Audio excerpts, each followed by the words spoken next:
Olá, amigas e amigos do NEAF, tudo bem com vocês? Sejam muito bem-vindos ao primeiro Top Atualidades do ano de 2023. Na aula de hoje, galera, nós conversaremos sobre os principais fatos políticos, econômicos, sociais e culturais ocorridos durante o mês de dezembro de 2022.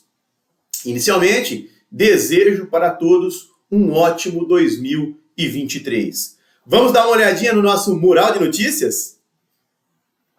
Presidente do Peru é destituído e preso. Congresso promulga a PEC da transição. Argentina é campeã da Copa do Mundo de 2022 no Catar.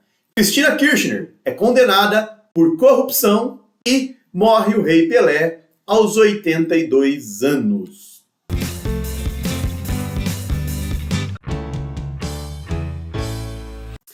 A nossa primeira notícia do Top Atualidades é a destituição e prisão do presidente do Peru.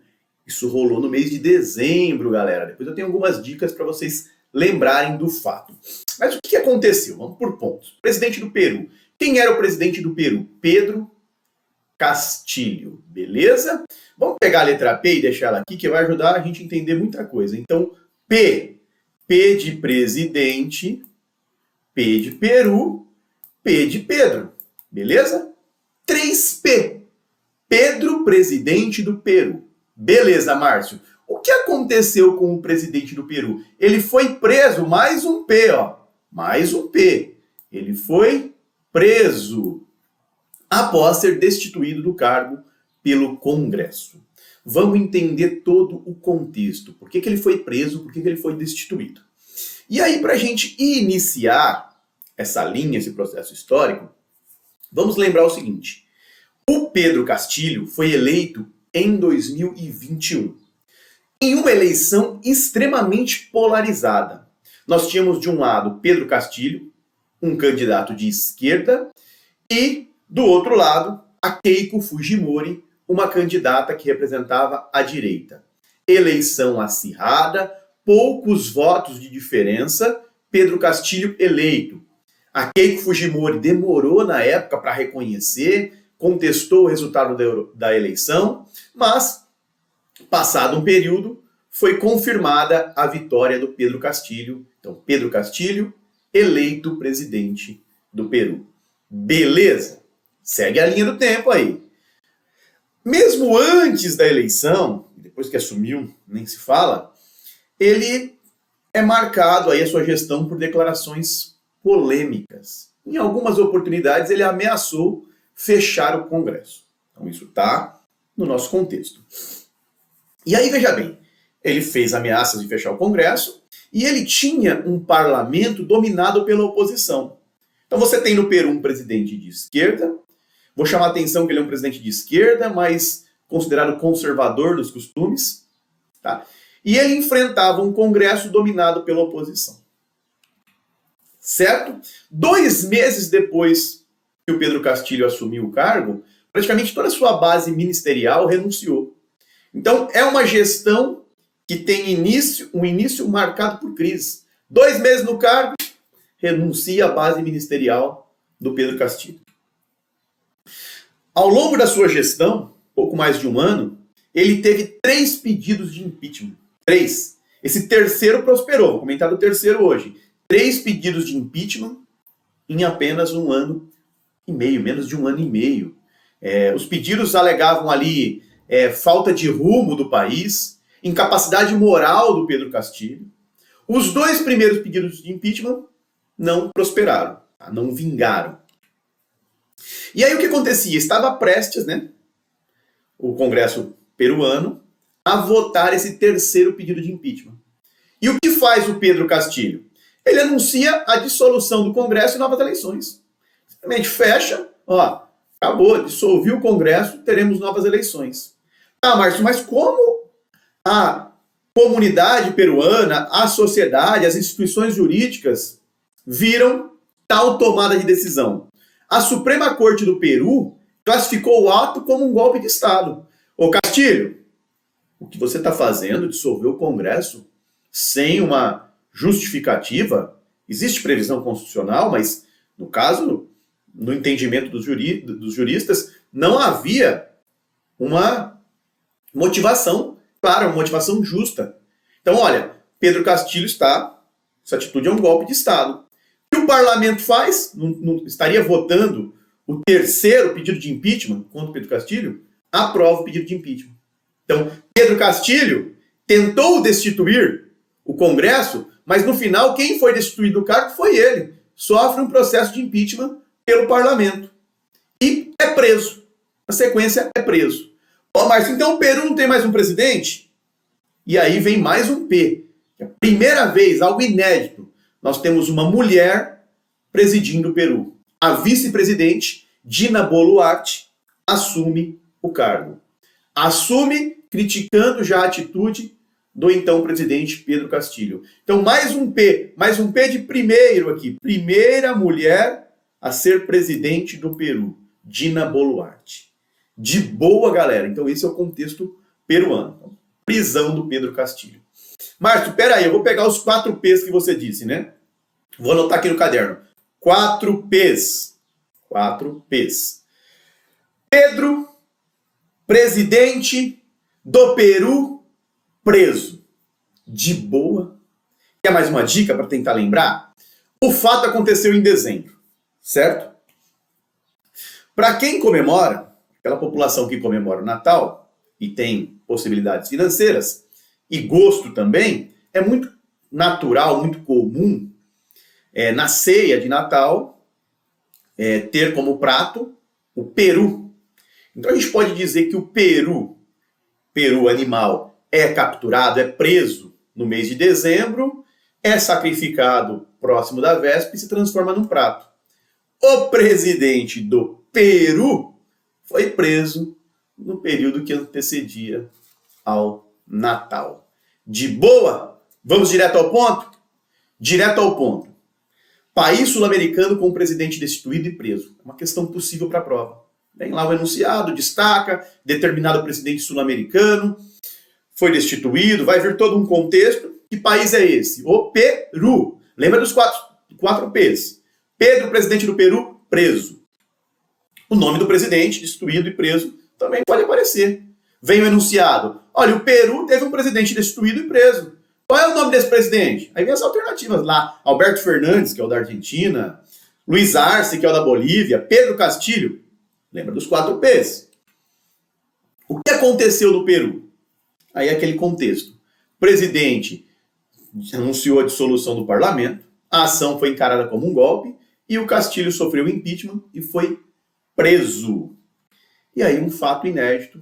As bancas gostam de fatos inéditos. A nova presidente do Peru é Dina Boluarte. Pela primeira vez, o Peru terá uma mulher presidindo o país. De boa, galera. Ó, tema favoritaço para as primeiras provas de atualidades do ano de 2023. Saímos do Peru para conversar um pouco sobre economia, sobre o cenário brasileiro. O Congresso promulgou a PEC da transição. O que é essa PEC da transição? Vamos com calma. Nós temos no Brasil, né, algumas regras fiscais. E uma dessas regras fiscais é o teto de gastos. Então, o governo tem um teto, não pode ampliar os seus gastos além do que esse teto permite. Esse teto estabelecido, ele é corrigido anualmente com base no IPCA, na inflação oficial do país. Então, vamos só um exemplo, tá? Tem todas as suas peculiaridades, não é uma aula aqui de direito, é uma aula de atualidades. Então, o orçamento de 2023 ele é baseado no orçamento anterior, mais a correção da inflação. E assim sucessivamente. Essa é a regra geral. Acontece que aquele orçamento previsto para 2023, ele não possibilitaria todas as ações desejadas pelo governo eleito. Como, por exemplo, o pagamento do Bolsa Família de R$600. Então, iniciou-se uma discussão para poder ter um valor acima desse teto. Tá? Então, Essa discussão se transformou em proposta de emenda à Constituição, número 32 de 2022, e recebeu 2 nomes pela imprensa, pela opinião pública. Tá? O nome mais utilizado foi PEC da Transição. Por que PEC da Transição? Esse nome tem relação com a transição para um novo governo. Saímos de um governo do presidente Jair Bolsonaro e passamos para um governo do presidente eleito Luiz Inácio Lula da Silva. Então, há uma transição, as vontades, os desejos, as políticas públicas são diferentes, então era preciso alguns ajustes no orçamento. Esse é um jeito de você entender, se for chamar de transição. Mas tem uma galera, e tem uma parte também da imprensa, que utilizou o termo PEC da gastança, dizendo, olha, está liberando aí um adicional de 145 bilhões fora do teto, a gastança do dinheiro público. Então, PEC da gastança. Esses 2 nomes foram utilizados, fiquem de olho. Vai depender do meio de imprensa, do viés que ele adota, ele vai chamar de transição à gastança. Ok? Tá, mas e aí essa PEC então foi aprovada? Foi aprovada, foi promulgada e ela possibilitou uma ampliação nesse teto de gastos de 145 bilhões. Vai ficar fora do teto de gastos ali. Beleza? Tá. Vamos para alguns detalhes. O que ela vai permitir? Qual é o grande foco? Vai permitir o pagamento do Bolsa Família de R$600 em 2023. Porque sem a aprovação da PEC, não tinha recurso para pagar o Bolsa Família nesse valor. Lembrando, o que é o Bolsa Família? O Bolsa Família é um programa de transferência de renda direta.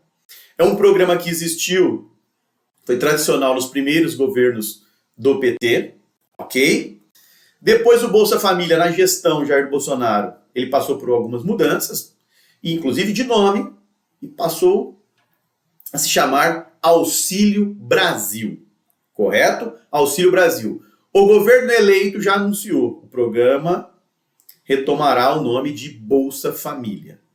E a ideia era continuar pagando o valor do Auxílio Brasil em 2022. Era de R$600, a ideia era continuar pagando esse valor em 2023.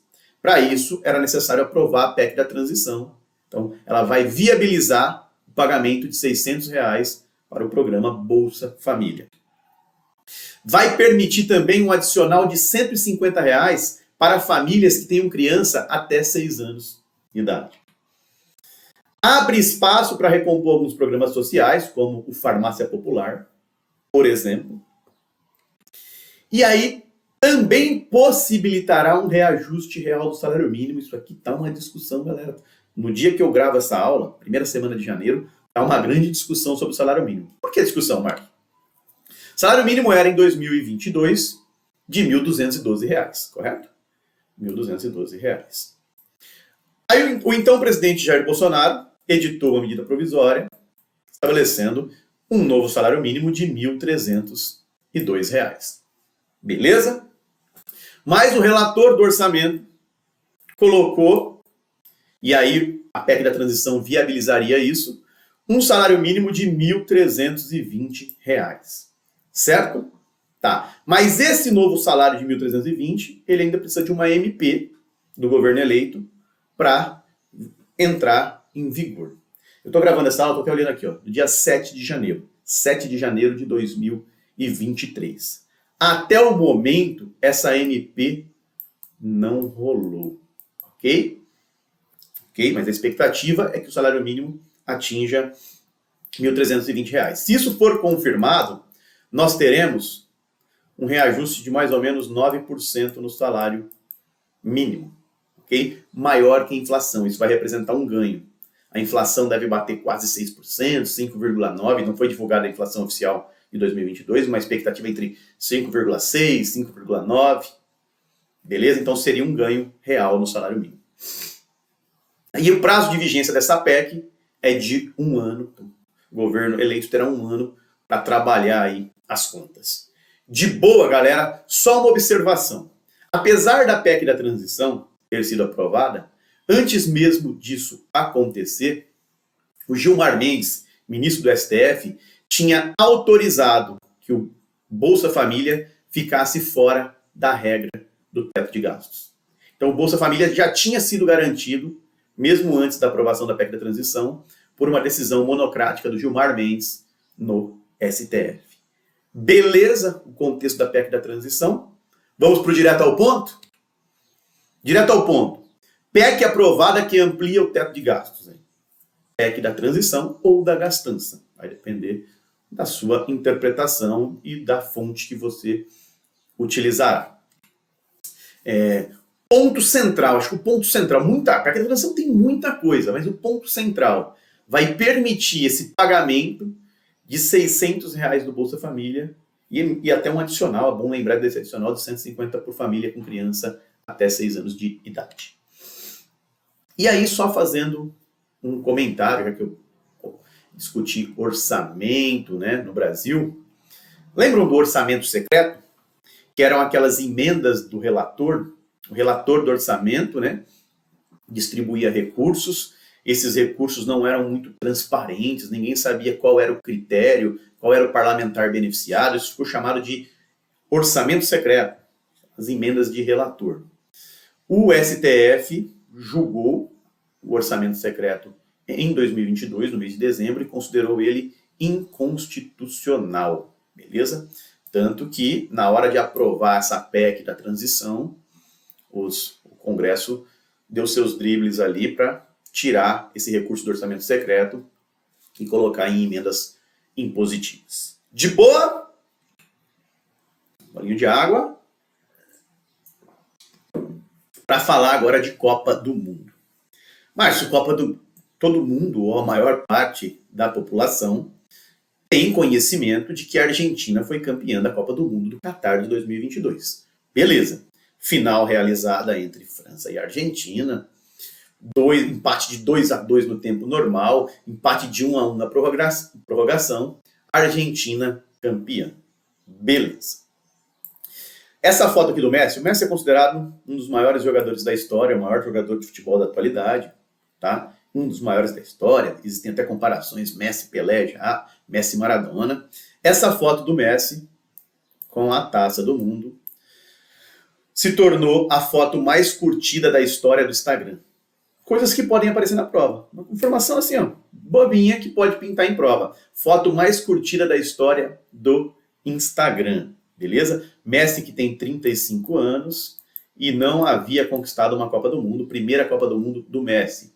A Argentina conquista seu terceiro título, tricampeã mundial, isso é importante. Ok? Questões sobre a Copa do Mundo do Catar podem abordar aspectos esportivos ou aspectos políticos e sociais. Pensando nos aspectos esportivos, quem foi a seleção campeã? Argentina. Acho que essa é uma pergunta possível. Aqui eu coloquei os 4 primeiros colocados. Argentina, França, Croácia e Marrocos. Marrocos é simbólico. Por quê? Marrocos é a primeira seleção africana a chegar a uma semifinal de Copa do Mundo. Isso é um fato histórico. A prova pode abordar isso. Artilheiro da Copa. Falei. Questões esportivas. Mbappé, jogador da França. Melhor jogador da Copa, Lionel Messi, da Argentina. E o mascote da Copa, o Laíp. Isso falando da Copa do Mundo, questão esportiva. Mas tem muita discussão social envolvendo a Copa do Mundo do Catar. Coisas que apareceram na mídia. Notícias aí divulgadas antes e durante a competição. Quando o Catar venceu para sediar a Copa do Mundo, muito se falou em compra de votos para o Catar conquistar, né, o direito de ser sede. Então isso apareceu de novo, essas discussões. Então há uma investigação que aponta que o Catar, tá, junto com o então presidente da FIFA, fez um esquema de compra de votos. Lembrando que a Copa do Mundo no Catar é a primeira no Oriente Médio. Muito se discutiu sobre os direitos dos trabalhadores. Condições precárias, muitos trabalhadores morreram durante a construção dos estádios. ONGs falam de mais de 1.000. O governo do Catar reconheceu pela primeira vez um número próximo de 500. O Catar, que adotou, sabe que o Catar tem uma população de mais de 2 milhões de habitantes, e a maior parte dessa população, 2,5 milhões de habitantes, mais ou menos, tá? E 2 milhões desses habitantes são de imigrantes. E lá existia um esquema chamado Kafala. que é esse kafala? Significa patrocínio. Então, empresas eram autorizadas pelo governo a buscar imigrantes para trabalharem no Catar. Essas empresas patrocinavam, então, pagavam a viagem, pagavam a hospedagem, e esse trabalhador vivia quase que uma condição de escravo, uma condição análoga à escravidão. Por quê? Ele precisava de uma autorização, inclusive, do empregador para uma série de atividades, para romper o contrato. Precisava de uma autorização do empregador. O Catar diz que suspendeu, proibiu esse sistema de kafala, mas isso foi muito discutido durante a Copa do Mundo do Catar. Direito das mulheres, elas vivem numa situação de tutela, elas precisam de autorização para viajar, para estudar, para uma série de atividades. Então, elas vivem num sistema de tutela, isso também foi muito debatido no Catar. Direitos LGBTQIA+, relações entre pessoas do mesmo sexo são proibidas no país, são consideradas um crime. Diversas seleções anunciaram que utilizariam uniformes para defender a questão LGBTQIA+. A FIFA proibiu isso. Algumas seleções queriam utilizar uma faixa de capitão com as cores do arco-íris, a bandeira da questão LGBTQIA+, e a FIFA também proibiu. Os jogadores da Alemanha, em um jogo, taparam a boca, assim, com uma mensagem de censura. Teve também discussão, vou aproveitar, estou falando de LGBTQIA+, mas também vou falar da questão iraniana. O Irã vive uma crise após o assassinato de uma jovem, né, que não utilizava o véu de forma correta, foi presa e assassinada sob custódia da polícia. Então, muitos jogadores do Irã não cantaram o hino em jogos, como sinal de manifestação à repressão que o governo vinha promovendo. Então, muita questão social relacionada à Copa do Mundo do Catar. Proibição de bebidas alcoólicas. O Catar proibiu bebidas alcoólicas nos estádios. Apenas nas áreas de fanfest era liberada alguma coisa. E a carne de ouro também foi uma polêmica, né? Vários jogadores, vários participantes da Copa do Mundo do Catar foram até um restaurante. Esse restaurante servia uma espécie de carne de ouro, uma carne folhada a ouro, desculpa. E R$3.000, não sei o valor, nunca comia carne de ouro, mas R$3.000, um bife ali. Isso gerou muita discussão, porque alguns jogadores brasileiros tiraram foto lá, uma foto para encarar, cada um encara de uma forma, mas uma foto no sinal de ostentação. E a discussão que se levantou foi a seguinte: poxa, parte da população brasileira não tem como comer carne, parte da população brasileira estava na fila de caminhão de ossos, enquanto isso, esses ídolos, essa galera que é exaltada, está lá no Catar comendo carne de ouro. Isso também foi uma discussão. Beleza, vamos direto ao ponto. Local de realização da Copa do Mundo de Futebol Masculino de 2022. Eu sei que é óbvio, mas Catar, primeira Copa do Mundo no Oriente Médio. Isso precisa ser lembrado. País campeão, Argentina. Primeiro país africano a disputar uma semifinal de Copa do Mundo, Marrocos. E atenção, questões que abordem aspectos sociais e políticos do Catar podem aparecer em provas. Vou comentar agora sobre a Argentina de novo. Ó. Mais um fato relacionado à América do Sul. As bancas adoram fatos da América do Sul. Vai prestar VUNESP? Ó, olho na América do Sul, ela cobra muito. As bancas em geral. Mas a VUNESP... Cristina Kirchner. Quem é Cristina Kirchner? Foi presidente da Argentina. Ela foi presidente da Argentina entre 2007 e 2015. É atual vice-presidente da Argentina. E ela foi condenada a 6 anos de prisão. Ela é acusada de chefiar uma organização criminosa. O fato está relacionado a obras. Então, ela teria beneficiado, teria favorecido uma empreiteira com obras desnecessárias, obras que não foram concluídas, valores superfaturados, aquele esquema de empreiteiro, infelizmente, muito tradicional na América Latina. Ok? Então, Cristina Kirchner condenada. Condenada a 6 anos de prisão. Márcio, então ela foi presa? Ela não foi presa, porque ela tem foro privilegiado. É vice-presidente. De boa. Ela pode ainda, Márcio, a Argentina terá eleição agora em 2023, ela pode se candidatar? Não, esse caso dela não foi transitado em julgado, não chegou à última instância, ok? Então ela tem ainda recursos para apresentar. Mas se condenada em última instância, ela também perderá o direito de ocupar cargo público. Então, Cristina Kirchner deve aparecer em prova. Pensa o seguinte, letra C é nosso elo. Cristina condenada. Beleza? Cristina condenada. Direto ao ponto. País sul-americano que teve vice-presidente, ou pode aparecer o enunciado ex-presidente, condenado à prisão. Argentina. Nome: Cristina Kirchner.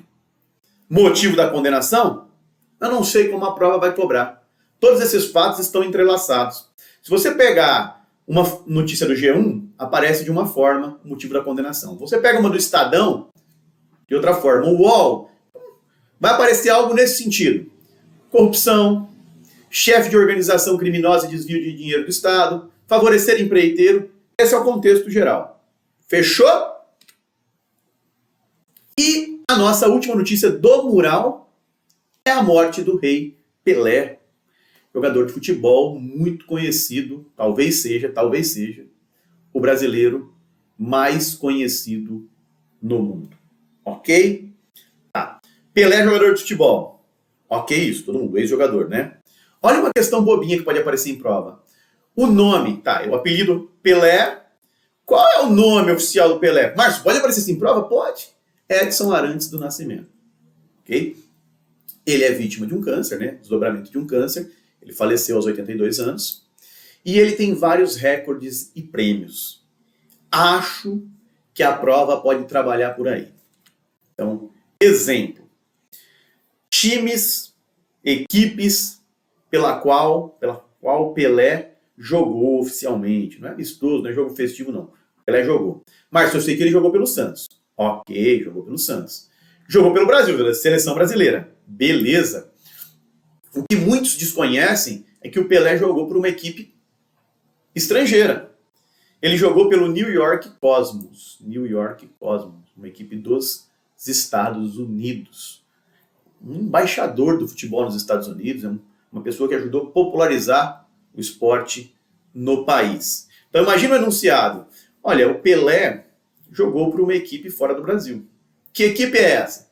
Aí pode aparecer lá, Barcelona, Liverpool, times tradicionais. Aí você vai pensar, não jogou em time dos Estados Unidos, foi em time dos Estados Unidos, New York Cosmos. Tá? Tem mais de 1000 gols na carreira. Tem discussões que alguns gols não são oficiais, etc. Mas é considerado o primeiro jogador do mundo a atingir a marca de 1000 gols e é o recordista em gols no mundo, segundo essa contagem. Ele tem 92 hat-tricks. O que é hat-trick? É quando um jogador faz 3 gols num jogo. 3 gols ou mais. Imagine só que ele, pelo menos em 92 partidas, fez 3 gols num jogo. Sensacional, né, os números. 95 gols pela seleção brasileira, é o maior artilheiro, a pessoa que mais fez gols pela seleção brasileira, e venceu 3 Copas do Mundo. Esse número 3 eu vou deixar aqui. É o único jogador de futebol em campo, jogando, que conquistou 3 Copas do Mundo. Certo? Tá.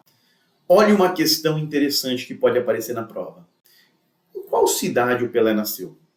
Márcio, eu vou colocar Santos, né? Santos. Vai errar. Ele não nasceu em Santos. Márcio, eu ouvi alguma coisa de Bauru. Vai errar. Pelé é natural de Três Corações, em Minas Gerais. E aí o número 3 vai servir pra gente ligar. 3 Copas do Mundo! 3 Copas do Mundo. Aí imagina a sociedade atual. Nós vivemos na sociedade do like, da curtida, não é isso? Vai no cinema, foto, like. Tá estudando, like. Foto do like. Então imagine só. De repente você tinha o Pelé na sua rede social. O Pelé conquistou uma Copa do Mundo. Você foi lá e deu um coraçãozinho, curtiu. De boa? Mas o Pelé conquistou 3 Copas do Mundo. Então isso significa que você daria 3 curtidas. 3 3 curtidas. 3 coraçõezinhos. Então, Pelé é de 3 corações. Fechou? E aí um fato interessante, né? Isso é verídico, tá, galera? A Nigéria, em 1969, ela passava por uma guerra civil, um conflito civil. E o Santos fazia várias excursões pelo mundo na época, né? Imagine só que esse conflito, essa guerra na África, teve um período, não encerrou a guerra, não parou, se não encerrou a guerra, mas parou. Então foram colocadas ali algumas horas, sem conflito, para que o Santos pudesse se apresentar e as pessoas pudessem assistir. Então, o Pelé, hora e outra, aparece alguma matéria falando Pelé parou uma guerra na África em 69. Isso é um fato. E uma coisa que poucos se recordam, né? Ele teve aí uma função de ministro dos esportes durante o governo Fernando Henrique Cardoso. Beleza? Vamos direto ao ponto? Número de Copas do Mundo conquistadas por Pelé. 3. Cargo político que ele ocupou, ministro de esportes. Cidade de origem do Pelé. 3 corações. De boa? Eu volto daqui a pouco com o nosso quadro. Fique de olho. Até mais.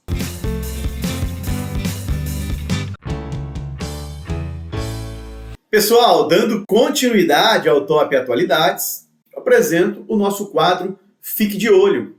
É aquele momento do Top Atualidades em que comentamos alguns fatos de forma sucinta. Primeiro fato do Fique de Olho. Afeganistão. Talibã proíbe mulheres nas universidades. Em 2021, os Estados Unidos concluíram a sua retirada do Afeganistão e desde então o Talibã assumiu o controle do país, ok? E o Talibã, o governo Talibã, é marcado por algumas práticas extremistas. Eles adotam na legislação do país uma interpretação do islamismo, uma interpretação considerada extremista, ok? E qual é a nova do Talibã no Afeganistão? Proibiu mulheres nas universidades. Então, eu vou além, né? Vou falar dessa proibição, mas mesmo quando existia essa possibilidade, alguns cursos, por exemplo, eram impensáveis para as mulheres. Elas não podiam, por exemplo, economia, veterinária, estava fora de cogitação. Jornalismo era considerado extremamente restrito para mulheres. Então, algumas profissões, algumas atividades já eram restritas e agora o Talibã proíbe as mulheres nas universidades. Quando frequentavam as universidades, elas viviam segregadas. Existiam salas para homens, salas para mulheres. Elas só podiam ter professoras ou professores idosos. Então, Afeganistão aumentando aí a restrição contra mulheres. Detalhe, no mês de novembro, o Talibã proibiu mulheres em parques públicos. Situação lá cada vez mais radical, é bom a gente ficar de olho. A prova pode perguntar isso. Que país proibiu mulheres nas universidades? Você vai falar, Márcio, Afeganistão. Ou você pode falar assim, algum país fez isso? Afeganistão. Ok? Cadê minha canetinha? Afeganistão. Segundo fato importante de dezembro de 2022. Todo ano, próximo ao período do Natal, no mês de dezembro, o presidente do Brasil, ele tende a conceder o induto natalino. O induto de Natal é uma extinção de pena, né, para determinadas condenados, determinadas pessoas que se enquadrem naquela condição do induto. Beleza? Qual característica do induto de Natal de 2022? Ele traz um perdão de pena para policiais e militares presos por crime culposo. Beleza? Vou destacar aqui os 3 casos, né, que são contemplados neste induto e depois o que vem chamando a atenção no noticiário. Então, primeiro caso, agentes de segurança pública condenados por crime culposo e tenham cumprido um sexto da pena serão beneficiados pelo indulto de Natal. Tá? Vou para o último agora. Militares das Forças Armadas condenados em caso de excesso culposo. Também. Mas não são esses dois casos que têm chamado a atenção do noticiário. Sim, o segundo caso aqui. Ó. Segundo. Olha só. Policiais condenados, ainda que provisoriamente, tá? Por crime praticado há mais de 30 anos e que não eram considerados hediondos à época. Tá, mas por que isso vem chamando a atenção? Porque nós tivemos no início dos anos 90 o massacre do Carandiru, certo? O massacre do Carandiru, 1992, né? 111 presos foram mortos naquela ação. Os policiais que participaram, diversos policiais que participaram do massacre do Carandiru foram condenados. Inclusive, em 2022, essa condenação foi confirmada. Este indulto beneficiaria estes policiais. O Augusto Aras, né, a PGR, já se manifestou contrário ao caso de indulto que envolva, né, os policiais envolvidos no massacre do Carandiru. Então, vamos ficar de olho. Isso aí gerou muita polêmica. Terceiro fato do Fique de Olho. Zelensky é eleito a personalidade do ano de 2022 pela revista Time. Revista Time, revista americana, prestigiada, muito famosa. Desde 1927, a revista Time escolhe a personalidade do ano. E aí um jeito de vocês lembrarem. Vamos pensar assim. Qual foi, no mundo, qual foi o acontecimento mais importante, mais discutido do ano? Ah, Márcio, eu casei. Então, para mim, esse foi o fato mais importante. Não é para você. Vamos pensar no mundo. Qual é o fato mais importante? Não, para mim não tenho dúvida. É a guerra Rússia e Ucrânia. Efeitos econômicos, efeitos sociais, efeitos políticos, efeitos culturais. Ok? A Rússia, então, em fevereiro de 2022, invade a Ucrânia e dá início ao que vem sendo chamado de guerra na Ucrânia. Beleza. Então, esse é o acontecimento do ano. Fechamos esse raciocínio? Fechamos. Poxa, se a gente vai escolher a personalidade do ano, provavelmente essa personalidade, tá, está relacionada ao acontecimento do ano. Então, nós temos Rússia e Ucrânia. Presidente da Rússia, Vladimir Putin. Presidente da Ucrânia, Volodymyr Zelensky. Ok? Opinião pública no mundo. Apoia a invasão russa ou condena a invasão russa? Márcio, a opinião pública do mundo, a maior parte da comunidade internacional, condena a invasão russa. Então, se condena a invasão russa, condena o Putin. E exalta quem? O Zelensky. Então, esse é o contexto de eleição do Zelensky como personalidade do ano, pessoa do ano. A revista Time evidenciou a sua coragem. Até porque, quando tem início a guerra, alguns países ofereceram aí uma rota de fuga para o Zelensky. E ele deu a seguinte declaração, abre aspas, eu não preciso de carona, eu preciso de armas. E a revista evidencia que essa coragem do Zelensky é contagiosa. Então, Volodymyr Zelensky, personalidade do ano da revista Time. Ano após ano, as provas de atualidades cobram o nome de quem foi eleito pela Time personalidade do ano.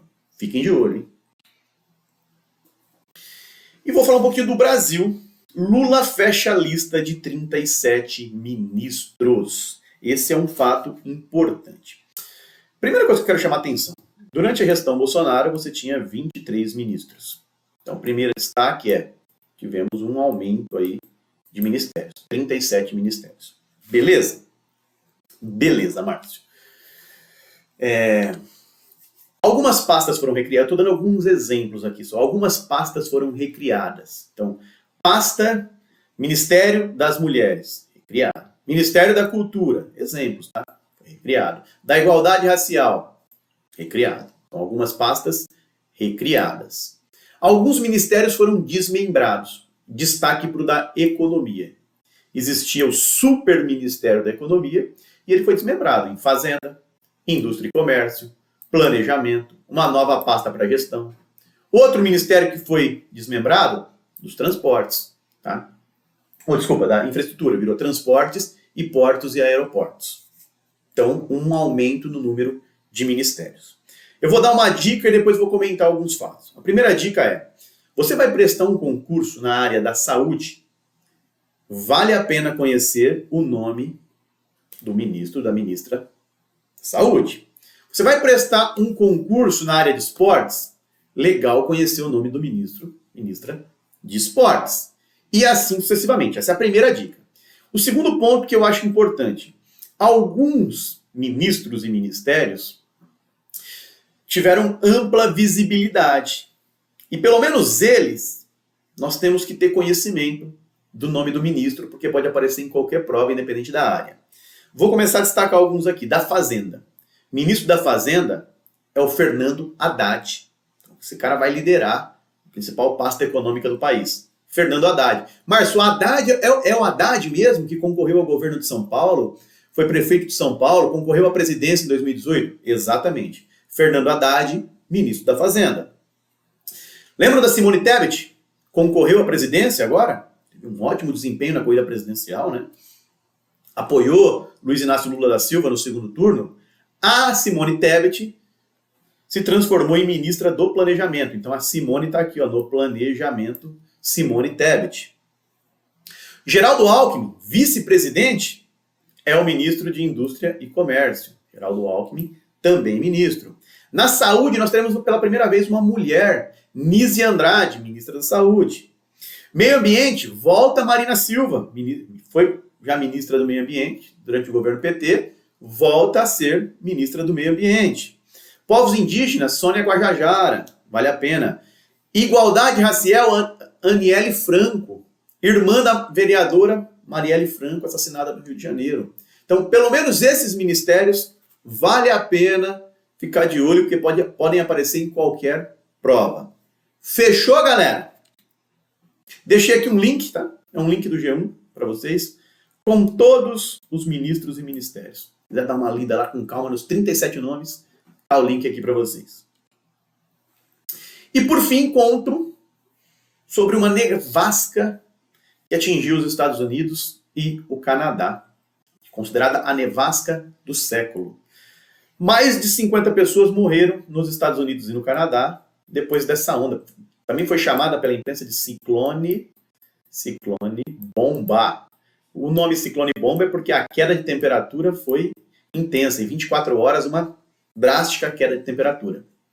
Essa onda de frio foi causada por ventos polares, né, por uma massa de ar polar que veio do Ártico, especificamente da Sibéria, e essa frente aí, essa massa de ar polar originária da Sibéria, gerou uma grande queda de temperatura nos Estados Unidos e no Canadá.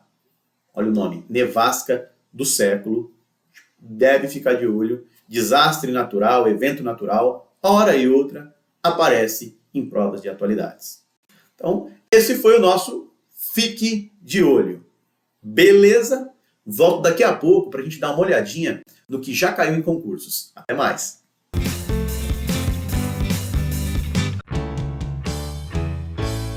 Pessoal, vamos dar uma olhadinha no que já caiu em concurso? Trago uma questão aqui, aplicada em 2022, uma questão interessante, uma questão que nós trabalhamos em meses anteriores no Top Atualidades. Primeira dica que eu sempre dou para resolver uma questão: leia o enunciado com calma. Elon Musk, empreendedor e filantropo sul-africano-canadense, naturalizado norte-americano, considerado pela revista Forbes como o homem mais rico do mundo, intentou-se pela compra de uma rede social de grande expressividade. A rede social pela qual Elon Musk ousou comprar corresponde a, então, pontos de destaque denunciado. Elon Musk, das pessoas mais ricas do mundo, rolou uma discussão que ele perdeu esse posto de primeiro colocado. Ele é um dos fundadores aí da SpaceX, uma empresa de viagens espaciais, da Tesla, entre outras. E o Elon Musk anunciou aí a compra de uma rede social, uma das mais importantes do mundo. É isso que o enunciado traz. Elon Musk, dos caras mais ricos do mundo, comprou uma rede social. E aí a questão é o nome, questão de nomenclatura, tradicional em atualidades. Olha, qual é o nome disso? Qual é o nome daquilo? Então, qual o nome dessa rede social comprada pelo Elon Musk? Alternativa A, Twitter. B, Facebook. C, WhatsApp. D, Instagram. Ou E, Telegram. O que você marcou? Pausa o vídeo para responder, para pensar. Despausou? Márcia, essa era fácil, essa estava de boa. Vamos dar uma olhadinha na resolução. Seguinte, o Elon Musk confirmou, né, a compra do Twitter. Foi uma negociação que teve início nos primeiros meses de 2022 e ficou vai, não vai, até que no segundo semestre de 2022 ele efetuou, confirmou a compra do Twitter, 44 bilhões aí. E uma série de polêmicas. Por quê? Ele faz a compra e já demite alguns executivos do alto escalão. Demissão. Depois anuncia que planejava demitir 75% dos funcionários do Twitter. Anuncia uma nova política de liberdade de expressão, que as pessoas terão voz, mas aí algo que não bate, né? Ele fala de liberdade de expressão e o Twitter suspende contas de jornalistas. Tá?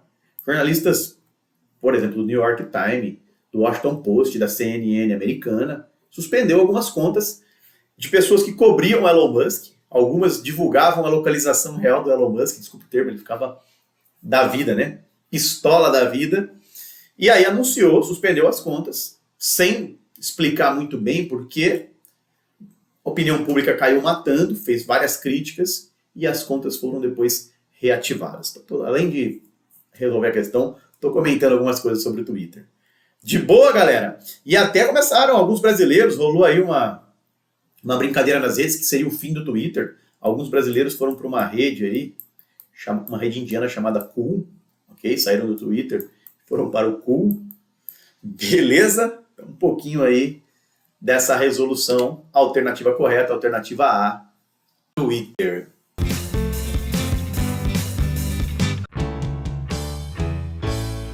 Agora eu vou para o nosso momento redação.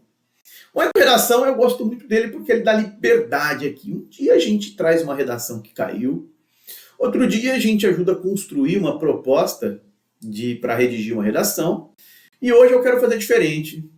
Eu quero colocar uma aposta aí, eu quero uma sugestão, não gosto de ter uma aposta, sugestão, porque tem muito estudo envolvido, de um tema que pode aparecer em redações ao longo de 2023. E explico por que esse tema pode aparecer em redação. Porque tem muito fato associado sendo divulgado, que é a população em situação de rua no Brasil. E aí eu trago até uma charge, bancas gostam disso, né? É uma charge que mostram duas pessoas, possivelmente o pai e filho. Eles estão em um espaço público, numa caixa de papelão, e estão lendo a Constituição Federal, aparentemente pela charge. Todo brasileiro tem direito à moradia, e em tese ela nos leva a uma interpretação que essas duas pessoas não têm moradia, vivem em situação de rua. Beleza? Tá. Então, primeira discussão. A Constituição fala em direito à moradia para todos os brasileiros, mas uma boa parte da população brasileira não tem moradia. Foi isso que vive na rua. Foi um que apontou essa pesquisa do IPEA, Instituto de Pesquisas Econômicas Aplicada. Ela fez um estudo principalmente para tentar entender o impacto da pandemia nesse grupo, nesse segmento da população. E aí tem um dado interessante, um dado chocante, na verdade. Entre 2019 e 2022, então entre 2019 e 2022, antes da pandemia, pós aí a pandemia, nós tivemos um aumento de 38% na população de rua. 38%. É muito significativo. E o IPEA aponta que 281 mil pessoas vivem na rua, tá? Não tem moradia. E quando eu falo vivem na rua, não é que mora numa habitação precária, não é que vive em uma comunidade irregular. Não, na rua, vive na rua, que essa pesquisa aponta. Está excluindo aqui população em moradia precária. E aí um outro dado, em uma década, o aumento da população de rua no Brasil foi de 211%. Muito superior ao aumento da população. Em uma década a população do Brasil cresceu 11%, mas a população de rua cresceu 211%. Esse estudo do IPEA foi divulgado no finalzinho aí, dezembro de 2022, é um dado muito forte. Entendeu? É um dado muito forte e isso pode aparecer, então, em provas para discutir essa questão da população em situação de rua. E aí um outro fato interessante foi a promulgação da Lei Padre Júlio Lancelotti.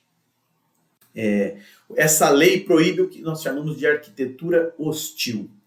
O que é arquitetura hostil?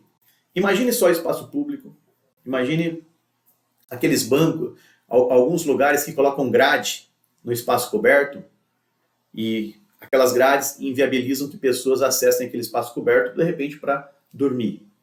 Já viram pregos em muro? Caco de vidro em muro? Obstáculos?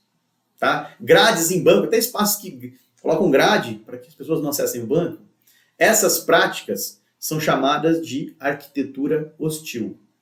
A lei aprovada proíbe construções, né, no espaço público, em áreas públicas, construções com o objetivo de afastar essas pessoas, tá? De inibir, de dificultar o acesso dessas pessoas. Então é mais um fato coladinho aí que se relaciona à população em situação de rua. E aí só para fechar, e aí uma análise, por que talvez exista tantas pessoas em situação de rua? Os fatores são múltiplos, né? É uma discussão ampla. Mas algo que a gente não pode deixar de desconsiderar é que a moradia, a habitação no Brasil, né, ela requer um pagamento para isso, correto? Porque o espaço, a moradia no Brasil, ela é dominada, a produção de moradia, ela é dominada por grupos imobiliários. Então ela é considerada uma mercadoria. Okay? E alguns grupos concentram, dominam essa produção do espaço urbano. Boa parte da população não tem condição de pagar por esses valores praticados pelas empresas, pelos especuladores imobiliários. E a única alternativa para alguns é morar em habitações precárias e para outros sequer isso, sequer tem condição de morar em habitações precárias. Esse é um tema que deve ser muito discutido em 2023 e pode aparecer em redação. Então, minha sugestão. Beleza, galera? Eu agradeço a companhia de vocês, foi muito legal esse primeiro Top Atualidades de 2023 e aproveito para convidá-los para o nosso próximo encontro. No dia 13 de fevereiro de 2023, estarei aqui no Top Atualidades para abordar os principais fatos políticos, econômicos, sociais e culturais do mês de janeiro de 2023. Um grande abraço e até a nossa próxima aula. Galera, gostou do vídeo? Que bacana! Então clica aí, né? Dá uma curtida, faz um comentário se você puder e inscreva-se no nosso canal do YouTube. E deixa lá no sininho, ao clicar, você recebe as mensagens também de notificação. Visite nosso site e conheça nossos cursos preparatórios para concursos públicos. Muito obrigado!